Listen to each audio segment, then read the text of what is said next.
सबसे पहले तो माता-पिता को श्रेय देना चाहूँगा, फिर दादा-दादी को, सारे टीचर्स को भी 2 साल मेरे लिए बहुत कष्ट वाला होने वाला है और हमने माँ और बेटे को बोकारो में एक कोऑपरेटिव कॉलोनी में एक डेरे में शिफ्ट कर दिया। पूरी फैमिली सपोर्ट की तभी हम ये कर पाए हैं। क्वेश्चंस का लेवल काफ़ी ज़्यादा हाई रहता है, ऑफ कोर्स एडवांस नेम में ही। समय दें उस चीज़ के लिए, सोशल मीडिया से दूर रहें और वो निश्चित रूप से सफलता हासिल कर सकते हैं। फादर का तो हमेशा से रोल रहा ही है, हमेशा से गाइड करते आ रहे हैं हम। हम थे एक प्राइवेट स्कूल में टीचर थे, बट वो रिज़ाइन करके हम इसके साथ गए तो अभी बोले कि नहीं हम तुम्हारे साथ ही चलते हैं, खाने-पीने का पूरा देखभाल करेंगे। जब भी मेरा हॉलीडे होता था तो मेरा ये हेक्टिक शेड्यूल होता था, स्कूल से आओ और भागा-भागी ट्रेन पकड़ो और फिर बोकारो के लिए रवाना हो। एडवांस इसका टारगेट था स्टार्टिंग से ही, जिसको ये क्रैक करेगा। प्रीवियस ईयर क्वेश्चन बेस्ड ही पूरा पेपर आ जाता है। मैं अभिज्ञान सिन्हा की पढ़ाई के प्रति बराबर इसको जो है सो प्रोत्साहन देते थे। बहुत खुशी में है कि आगे बढ़े मेरा पोता।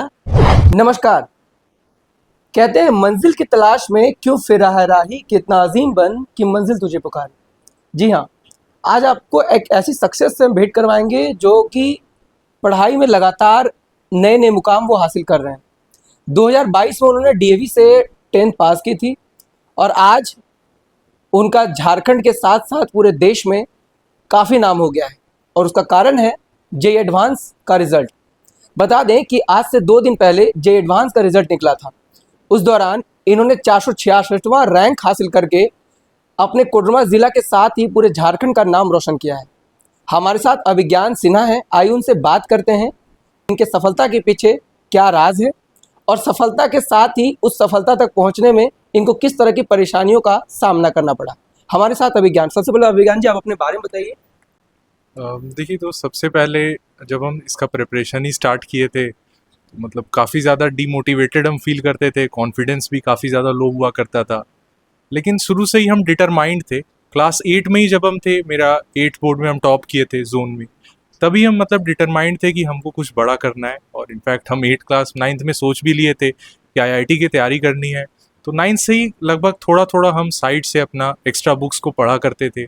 तभी से मेरा विल पावर मेरा काफ़ी ज़्यादा स्ट्रॉन्ग था, डिटरमाइंड थे हम इस चीज़ के लिए। और फाइनली जब हम 11th क्लास में आए तब तो मतलब प्रिपरेशन स्टार्ट ही हो गया। बोकारो से पढ़े और वहाँ कोचिंग ज्वाइन करके एक्स्ट्रा क्लासेस किए इसके लिए। और फाइनली अभी लक्ष्य जब पूरा हुआ है तो काफ़ी ज़्यादा हैप्पी और एक्साइटेड फील कर रहे हैं। वो आगे कॉलेज में भी और बढ़िया करना है। ये जेईई एडवांस बेसिकली किस तरह का पेपर होता है और जेईई एडवांस में सवाल किस तरह के होते हैं और कौन कौन से पेपर से सवाल आते हैं, जरा वो एक्सप्लेन कर दीजिए ताकि आगामी जो बच्चे हैं उनके लिए थोड़ा आसान हो। जेईई एडवांस का पेपर तो 2 पेपर्स में होता है, 3 आवर्स ईच का। 2 सिटिंग एग्ज़ाम होता है एक ही दिन में, मतलब 6 आवर्स अ डे। इस साल हम लोग के पेपर में 51 क्वेश्चंस इन टोटल थे, 17 क्वेश्चंस पर सब्जेक्ट, फिजिक्स, केमिस्ट्री और मैथ्स। तो क्वेश्चंस का इसमें पैटर्न काफ़ी ज़्यादा अलग होता है, जैसे सिंगल करेक्ट क्वेश्चन होता है, मैट्रिक्स मैच रहता है, न्यूमेरिकल टाइप क्वेश्चंस होते हैं और integer type questions plus multi correct question. For example in one question you have to select more than one options. तो क्वेश्चंस का लेवल काफ़ी ज़्यादा हाई रहता है, ऑफ कोर्स एडवांस नेम में ही है। और क्वेश्चंस ज़्यादातर थ्योरेटिकल और कॉन्सेप्चुअल होते हैं और कैलकुलेशन इनमें काफ़ी ज़्यादा लेंदी होता है। केमिस्ट्री के क्वेश्चन फैक्चुअल बेस्ड होते हैं, एनसीईआरटी और कुछ एक्स्ट्रा थ्योरेटिकल बुक से भी आते हैं। फिजिक्स के क्वेश्चंस में कंसेप्ट प्लस मैथमेटिक्स दोनों इन्वॉल्व होता है। और मैथ्स का क्वेश्चन का लेवल सबसे ज़्यादा हाई रहता है और उसी में सबसे ज़्यादा टाइम भी लगता है। यहाँ पे जेईई मेंस के बाद बच्चे जेईई एडवांस तक पहुँच पाते हैं, तो जेईई मेंस का क्या प्रायोरिटी होता है और जेईई मेंस के बाद वहाँ से बच्चे किस तरह जेईई एडवांस तक पहुँचते हैं, किस तरह वहाँ तक पहुँचा जा सके, वो बताइए जरा सा। तो जेईई मेंस का फर्स्ट अटेम्प्ट जनवरी में होता है। जेईई मेंस देने से एनआईटी मिलता है। काउंसलिंग ऑल्दो सबका सेम ही होता है, अभी जोसा का काउंसलिंग स्टार्ट हुआ है, उसी के राउंड 6 में एनआईटी अलॉट किया जाता है। तो एनआईटीज़ में एंटर करने का एग्ज़ाम जेईई मेंस होता है। तो जेईई मेंस जब हम जनवरी में फर्स्ट अटेम्प्ट में दिए थे, उसका पेपर फुल्ली थ्योरेटिकल और फैक्चुअल रहता है। मतलब कोई स्टूडेंट अगर फिजिक्स और केमिस्ट्री में सिर्फ एनसीईआरटी भी पढ़ता है तो भी उसका जेईई मेंस में सक्सीड होने का चांस काफ़ी ज़्यादा रहता है। इनफैक्ट हम तो कहेंगे कि जेईई मेंस में आपका 95 to 100% questions in physics and mathematics NCERT से ही आते हैं। और मैथ्स के लिए जेईई मेंस में उसका पीवाईक्यू बेस्ड रहता है। उसके अलावा जेईई मेंस में और कुछ बनाने का ज़रूरत नहीं है। जेईई मेंस और एडवांस में काफ़ी ज़्यादा डिफरेंस होता है। जहाँ पर ये जेईई एडवांस आपके कंसेप्चुअल थिंकिंग पे डिपेंड करता है, वहीं पर जेईई मेंस डिपेंड करता है कि आप चीज़ों को मतलब कितना रिमेंबर करते हैं। दोनों एग्जाम्स में एक बेसिक डिफरेंस है। इसमें सवाल जो रहते हैं वो बेसिकली क्या एनसीईआरटी बेस होते हैं सवाल, या कुछ अलग से हट के कुछ डीप से कहीं से क्वेश्चन सब रहते हैं? देखिए जेई मेंस में तो 100% एनसीईआरटी से ही क्वेश्चन रहते हैं, मतलब एनसीईआरटी का एक टेबल के अंदर का एक पॉइंट का भी हमको क्वेश्चन जेई मेंस में पूछ सकता है। तो फुल्ली एनसीईआरटी में कहीं भी किसी भी लाइन से क्वेश्चन आ सकता है। लेकिन वहीं पर जेई एडवांस में क्या होता है कि उसमें एनसीईआरटी के बाहर का भी क्वेश्चन रहता है, तो उसमें आपको दूसरे भी बुक्स को सॉल्व करना पड़ता है। और उसके अलावा थ्योरी पढ़ने के अलावा आपको क्वेश्चंस भी एम्पल नंबर में बनाना पड़ता है। फॉर एग्जांपल हम पर डे कोशिश करते थे कि 150 के अराउंड क्वेश्चंस बना ले। शुरू शुरू में इतना हमसे नहीं बन पाता था क्वेश्चन, जब हम बनाते थे तो 2-3 क्वेश्चन बनता था 1-2 घंटा में। काफ़ी टफ बुक्स का फिजिक्स में जैसे एक इरोडोव एक बुक आता है, उसका जब हम क्वेश्चन ट्राई करते थे तो बिल्कुल बनता ही नहीं था स्टार्टिंग में। लेकिन फाइनली जब एडवांस का हम थोड़ा आगे बढ़े, जब 6 मंथ्स हो गया मेरा प्रिपरेशन को, तो उसका हमसे मतलब काफ़ी डीप लेवल का क्वेश्चन और पीवाईक्यूज़ भी जो आ चुके हैं एडवांस में। जैसे जब हम 2022 में प्रिपरेशन को अपना स्टार्ट किए थे तो उस ईयर्स के ही पीवाईक्यू हमसे फिर बनने लग गए थे। तो एडवांस में तो काफ़ी ज़्यादा डीप क्वेश्चन आता है। इनफैक्ट हम इसमें केमिस्ट्री में 5 to 6 अलग से बुक्स बनाए हैं एनसीईआरटी के। इसमें प्रीवियस के क्वेश्चन पेपर कितने मैटर करते हैं? जेई मेंस में तो प्रीवियस ईयर क्वेश्चन बेस्ड ही पूरा पेपर आ जाता है, और उसमें एक्चुअली पर ईयर आपका 10 शिफ्ट एग्ज़ाम होता है, मतलब एक सेशन में। तो फॉर एग्जांपल इस बार अगर जनवरी और अप्रैल अटेम्प्ट में एग्ज़ाम हुआ है तो टोटल 20 सेशंस का क्वेश्चन पेपर है आपके पास, और पर सेशन आपके पास 90 क्वेश्चन रहता है। मतलब सॉरी, पर पेपर आपका 90 क्वेश्चन रहता है, उसमें से 75 अटेम्प्ट करना रहता है।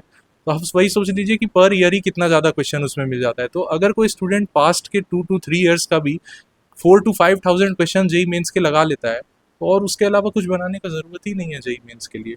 वहीं पर अगर एडवांस के पीवाईक्यूज़ का बात करें तो इसको हम लास्ट के 1 मंथ में अप्लाई किए थे, और इसको हम मतलब एज सैम्पल पेपर हम बनाए थे। जैसे हम 3 आवर्स के पेपर में बैठ गए और उसको बनाए 3 आवर्स तक, कि हमको एग्जामिनेशन का एक फीलिंग भी आ जाए। इस सफलता के पीछे आप श्रेय किसको देना चाहेंगे? सबसे पहले तो माता पिता को श्रेय देना चाहूँगा, फिर दादा दादी को, सारे टीचर्स को भी, उनका भी काफ़ी मेहनत है, काफ़ी ज़्यादा हमको हमेशा मोटिवेट करते रहते थे। फैमिली मेम्बर्स का भी काफ़ी ज़्यादा मोटिवेशन हमेशा से मिलता रहा था। जब हम काफ़ी डिमोटिवेटेड फील करते थे तो ये बोलते थे कि नहीं बेटा, अभी इतना जल्दी नहीं डिमोटिवेट होना है, अभी तुम सोचो कि तुम जहाँ पर हो वो भी काफ़ी लोगों से मतलब तुम अच्छे पोजीशन में हो, तो तुम यहीं पर ऐसे सोचोगे तो और आगे कैसे बढ़ोगे। आप एक ऐसे फैमिली से बिलोंग करते हैं जहां जिस फैमिली का शिक्षा जगत से काफ़ी पुराना नाता रहा है। आपके पिताजी जो हमारे गुरुजी भी रह चुके हैं, तो पिताजी से आपको कब ऐसा लगा कि पिताजी हमारे मार्गदर्शक बने और पिताजी हमको गाइड कर रहे हैं तो हमारे लिए वो काफ़ी बेनिफिशियल होगा, ये आपको कब रियलाइज? ये एक्चुअली आज का बात नहीं है, जब हम क्लास 1 में ही थे तभी से फादर मेरे हमेशा ओलंपियाड्स में पार्टिसिपेट करवाते थे। 1 क्लास में हम मैथ्स ओलंपियाड में लिए थे, तो ऑल्दो मेरा रैंक काफ़ी ज़्यादा ख़राब आया था, हम स्कूल में भी शायद 10 to 13 रैंक था, वैसा ही कुछ था। लेकिन तब भी फादर बोले कि ऐसा नहीं है, पार्टिसिपेट अभी करते रहो, कभी ना कभी रिजल्ट मिलेगा ही। तो फाइनली जब हम 3rd क्लास में आए ना, तब हमको एक जाके गोल्ड मेडल मिला। तब उस दिन हमको काफ़ी ज़्यादा खुशी हुई थी, और फादर का तो हमेशा से रोल रहा ही है, हमेशा से गाइड करते आ रहे हैं हमको। आपकी माताजी ने आपको पढ़ाने के लिए अपने स्कूल को छोड़ दिया था, वहाँ उन्होंने पढ़ाना छोड़ दिया था, उसका क्या मुख्य कारण आपको क्या लगता है? इसका मुख्य कारण है कि मेरा हेल्थ को देखभाल करने के लिए स्कूल को छोड़ना पड़ा था, क्योंकि हमको हॉस्टल में डालने नहीं चाहते थे। अगर हम हॉस्टल में रहते भी तो काफ़ी ज़्यादा हेल्थ को दिक्कत हो जाता, और मेरा कुछ फ्रेंड भी है जो कोटा गया था, एक को हमको पता चला उसको डेंगू हो गया था। तो उस चीज़ों को मतलब अवॉइड करने के लिए मम्मी बोली कि नहीं, हम तुम्हारे साथ ही चलते हैं, खाने पीने का पूरा देखभाल करेंगे, और मतलब पढ़ाई के टाइम पे कुछ हेल्थ से रिलेटेड डिस्टर्बेंस नहीं आना चाहिए, क्योंकि हेल्थ ही सबसे ज़्यादा इंपॉर्टेंट है बस। मतलब गार्जियन आपको फिजिकली के साथ मेंटली प्रिपेयर कर रहे थे कि आप मतलब अपने एम को हासिल कीजिए। हाँ, अकेले रहने का एक और दिक्कत था कि आदमी जब लो फील करता है तो समझ नहीं आता है, गलत स्टेप्स भी ले लेते हैं कुछ, आजकल तो न्यूज़ में आता ही है।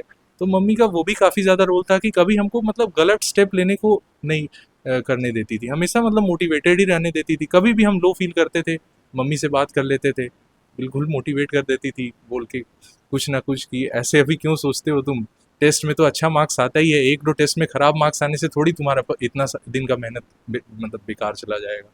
मतलब कहिए तो गार्जियन की मेहनत आज रंग लाई है और आप इस मुकाम तक आज पहुँचे हैं। हमारे साथ अभिज्ञान के पिताजी सुनील सर हैं, आइए उनसे जानते हैं कि सर को किस तरह की परेशानियों का सामना करना पड़ा और आज सर को कितनी खुशी हो रही है। सबसे पहले सर अपने बारे में बताइए।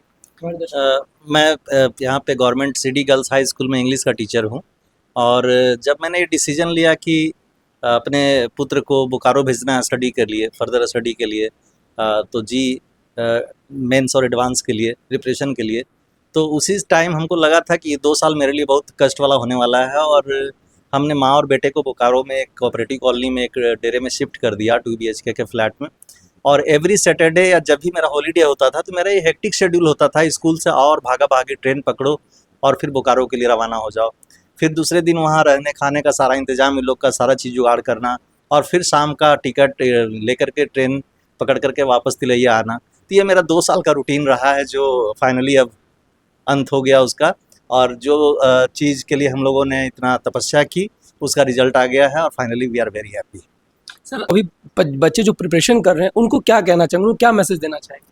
जो बच्चे इसके लिए प्रिपेयर अपने आप को करना चाह रहे हैं या कर रहे हैं, तो उनको हम यही मैसेज देना चाहेंगे कि अपने गोल में अपने आप को काफ़ी एकाग्रचित होकर के लगे रहें, और एक समय दें उस चीज़ के लिए, सोशल मीडिया से दूर रहें, और वो निश्चित रूप से सफलता हासिल कर सकते हैं। जिस एम को वो देख रहे हैं, बस वहीं उनका नज़र होना चाहिए। हमारे साथ अभिज्ञान की माता जी हैं, आइए उनसे जानते हैं उनके लिए यह 2 साल से 2.5 साल का समय कैसा रहा, वो क्या कहना चाहेंगे। सबसे पहले अपने बारे में बताइए। मेरा नाम स्मिता सिन्हा है। जब हम सोचे थे 2022 में, जब यहाँ से बोकारो शिफ्ट हुए थे, तो फैमिली का तो सपोर्ट था ही। माँ भी बोली कि नहीं तुम जाओ बाबू के साथ, इसको देखना सबसे पहले ज़रूरी है। पापा का भी सपोर्ट रहा है, मेरे हस्बैंड का भी सपोर्ट रहा, पूरी फैमिली सपोर्ट की, तभी हम ये कर पाए हैं। सबों का रहा कि नहीं तुमको तो जाना ही है इसके साथ, क्योंकि मेरा बेटा शुरू से ही मेधावी रहा, इसके लिए हम लोग को कभी सेल्फ मोटिवेट रहा।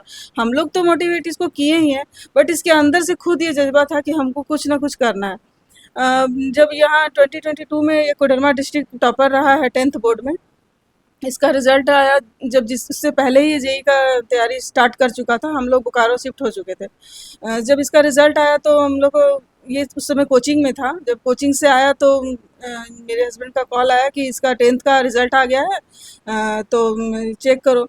तो ये आया तो हम इसको बोले कि तुम पहले अपना रिजल्ट चेक करो, तुम्हारा बोर्ड का रिजल्ट आ चुका है। तो ये देखा तो उसमें तो इसको 99% आया था। तो उस समय तो हम लोग को नहीं पता था कि ये कोडरमा डिस्ट्रिक्ट का टॉपर है। शाम होते होते ये खबर आई कि ये डिस्ट्रिक्ट का टॉपर है। तो उस समय इसका 2 मंथ्स जेई का तैयारी हो चुका था कंप्लीट। फिर हम इसको बताएं कि बोले कि तुम देखो, अब तुम इसी तरह से धीरे धीरे अपना सफलता का सीढ़ी चढ़ते ही जाओगे। तुम जो मेहनत वहाँ कोडरमा में किया, अब तुमको बोकारो में आके भी यहाँ भी प्रूव करना है। और हम जो फैसला लिए, हम स्कूल यहाँ थे, एक प्राइवेट स्कूल में टीचर थे, बट वो रिज़ाइन करके हम इसके साथ गए, तो उसका हमको कभी भी किसी तरह का नहीं रहा कि हमको किसी बात की मलाल है कि हम क्यों छोड़े, क्योंकि हमको पता था कि ये मेरा बेटा इसका रिज़ल्ट हमको देगा, और हमको पूरा यकीन था कि ये अपनी मंजिल को ज़रूर पाएगा। जेईई एडवांस इसका टारगेट था स्टार्टिंग से ही, जिसको ये क्रैक करेगा, और वो किया है। तो हम लोग सब परिवार को बहुत खुशी हो रही है, और ये सिर्फ मेरा ही त्याग या नहीं है, पूरी फैमिली का है, सब लोग का सपोर्ट रहा, तभी हम ये कर पाए। अभी आजकल सबसे पहले अगर कोई बच्चा 10 पास करता है या 12 पास करता है, मतलब बेसिकली 10 पास करके, तो बच्चे के पेरेंट्स के साथ साथ बच्चे में भी एक ख्याल आता है कि मुझे चाहे तो कोटा जाना है, चाहे तो दिल्ली जाना है, चाहे तो मुंबई जाना है, चाहे अलग जगह, मतलब कि पूरे झारखंड से बाहर ही जाना है पढ़ने के लिए। तो आपको ऐसा क्यों लगा कि बोकारो में इसकी मंजिल इसको मिल जाएगी? आपको ऐसा कब रियलाइज़ हुआ? देखिए, हम लोग का ये मानना है ना कि अगर बच्चा मेहनत कर रहा है, बच्चा पढ़ने वाला है, तो उसके लिए कोई शहर सिटी ये मायने नहीं रखता है। वो बच्चा अगर खुद से मेहनत करे, क्योंकि हम लोग को ये था, जब ये कोडरमा में भी था, जब यहाँ पढ़ रहा था, कोई ट्यूशन किसी तरह का कोई बाहरी सपोर्ट नहीं, सिर्फ घर में ही पढ़ा। हम लोग भी थोड़ा देखे ही, लेकिन हम लोग को लगता ये चीज़ शुरू से था कि अगर ये इसमें मेहनत है, जज्बा है, तो फिर उसमें कोई सिटी कोई फ़र्क नहीं पड़ता है कि वो कहाँ से तैयारी कर रहा है। बस इसीलिए हम लोग बोकारो ही चुने। हमारे साथ अभिज्ञान के दादाजी हैं, आइए उनसे जानते हैं वो कितना खुशी महसूस कर रहे हैं। सबसे पहले आप अपने बारे में बताइए। मेरा शीतल प्रसाद नाम है। मैं अभिज्ञान सिन्हा की पढ़ाई के प्रति बराबर इसको जो है सो प्रोत्साहन देते थे कि हिम्मत नहीं हारो, खूब मेहनत करो, आगे जाके सफलता तुमको ज़रूर मिलेगी। आज कोडरमा में आपको बहुत सारे लोग ऐसे मिलते होंगे अभी कि आपके पोते ने इस तरह हासिल किया, ये रैंक हासिल किया, तो उनको क्या मैसेज देना चाहेंगे? मैं तो यही कहूँगा कि अपने बाल बच्चा को उतना जो है सो प्रोत्साहन जरूर दें कि वो पढ़ लिख के आगे जा सके, कुछ कर सके। हिम्मत देना उनका जो है सो है, मैं बराबर इसको हिम्मत देता रहा किसी भी परिस्थिति में कि एकदम जो है सो तुम पढ़ो, एकदम आगे जाके सफलता तुमको जरूर मिलेगी। मतलब हिम्मत प्लस आशीर्वाद इज इक्वल टू रिजल्ट। हाँ, ये दोनों बराबर फोन पर भी बात करते थे कि बेटा घबराना नहीं, एकदम लगे रहो, एकदम तुम टॉप कर जाएगा, इसमें चिंता नहीं करना। और किया, मैट्रिक में भी टॉप कर गया, कोडरमा डिस्ट्रिक्ट में बोकारो गया तो वहाँ भी टॉप कर रहा है। तो ज़्यादा प्रसन्नता हमको यही मिला कि हाँ जो है सो सही जगह पर पोता मेरा है। अभिज्ञान की दादी हमारे साथ हैं, आइए उनसे जानते हैं अभिज्ञान की इस जीत की खुशी में वो किस तरह उनका रिएक्शन है। सबसे पहले अपने बारे में बताइए। बहुत खुश में है, बहुत खुशी में है कि आगे बढ़े मेरा पोता और जो नाम रोशन करे। 2 साल तक अभिज्ञान बोकारो में प्रिपरेशन कर रहा था, उस 2 साल कैसे आप बिताए घर पे? बिताए, मेरा बच्चा आगे बढ़ रहा है तब कोई तरह से बिताए। एक तरह से देखा जाए तो 14-15 साल बच्चा आपके पास रहा, स्कूल से आता है दादी दादी दादी, अब वो 2 साल के बीच में सिर्फ फोन पे कांटेक्ट होते थे, आप खुद जाके भेंट भी करती थी वहाँ। अब तो लगा तो बाकी क्या करे, अकेले लेने के लिए तो गया बाहर। तो देख सकते हैं जैसे पूरे परिवार में कितना खुशी का माहौल है। सबका यही कहना है कि अगर बच्चे में अगर लगन हो, मेहनत करने की अगर उसमें जज्बा हो तो वो सफलता जरूर हासिल करता है।